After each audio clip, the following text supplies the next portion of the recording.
J'entends souvent certains dire, ce chrétien, il est tombé. C'est scandaleux.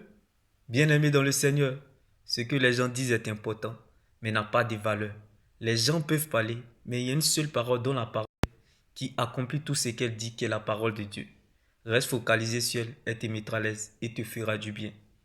Bien-aimé dans le Seigneur, on ne joue pas avec Dieu.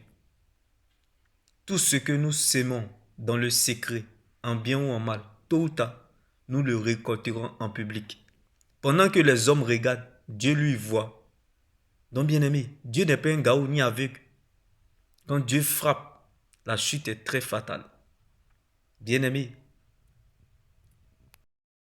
vous passerez par la gauche, vous passerez par la droite, vous tomberez sur Jésus-Christ au carrefour. Jésus-Christ n'est pas un chemin, mais le chemin. Il n'y a pas un chemin sans le chemin.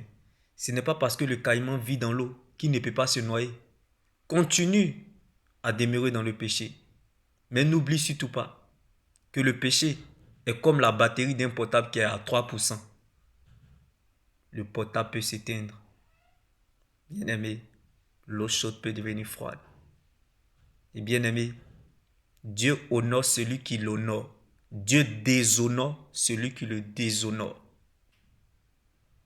Dieu donne et reprend, mais surtout, il guérit et il demeure fidèle. Là où nous sommes fidèles, il est fidèle. Quand bien même que nous sommes infidèles, il demeure toujours fidèle. Mais n'oublie surtout pas que la batterie du portable peut s'éteindre. Conseil ne conseille pas, mais conséquence conseille. Si conseil ne te conseille pas, cimetière te conseillera. Faut voir certaines personnes vivre. On dirait qu'ils ne vont jamais mourir. Chacun mourra par sa manière de vivre. Le péché est la mort spirituelle. Un chrétien peut traverser, marcher, tomber dans le péché, mais il ne peut jamais demeurer dans le péché. Comme la Bible pouvait nous le dire en Jean 15, verset 5. Chacun pense qu'il se conduit toujours bien dans la vie, mais c'est le Seigneur qui connaît le fond du cœur. C'est la sincérité qui attire l'attention de Dieu. Le silence de Dieu attire le silence de l'homme. C'est par la repentance que la direction de Jonas a changé dans la digestion du poisson. Nicodème avait le même corps la journée, mais l'intérieur qui a changé la nuit, parce que Jésus-Christ était en sa direction. On peut avoir le même corps, mais l'intérieur qui a changé.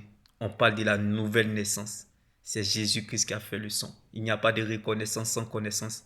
Il n'y a pas de renaissance sans naissance. Il n'y a pas de vision sans révision. Il faut être connu avant d'être reconnu. L'inconnu aux yeux des humains sera connu de Dieu. Pendant que les hommes, les autres seront en compétition, Dieu sera de ton côté. Ne cherche pas à savoir si les gens sont avec toi, mais cherche plutôt à savoir si Dieu est avec toi. Ne cherche pas à savoir comment Dieu va faire, mais cherche plutôt à savoir que Dieu va le faire. Si quelqu'un te dit, je sais comment cela va finir, je sais comment cela va se passer, cela ne vient pas de Dieu, car les voies de Dieu sont insondables. Tout n'arrive pas à celui qui voit, mais à celui qui croit. Croire va t'emmener à compter sur Dieu et à dépendre de sa parole. Quand on compte sur Dieu et dépend de sa parole, on ne s'attend pas à la facilité. On se sent à l'aise dans l'épreuve, car l'épreuve nourrit la foi, et la foi nourrit Dieu. Dieu nous appelle toujours parce que nous aimons. Dieu nous attire toujours parce que nous désirons. Si Dieu te veut, il t'aura. Si Dieu te veut, il t'aura. Le jour tant attendu a beau être lointain, mais il finira toujours par y arriver. Quelle que soit la durée de la nuit dans le péché, le matin arrive toujours. Dieu réserve toujours une heure pour les mépriser.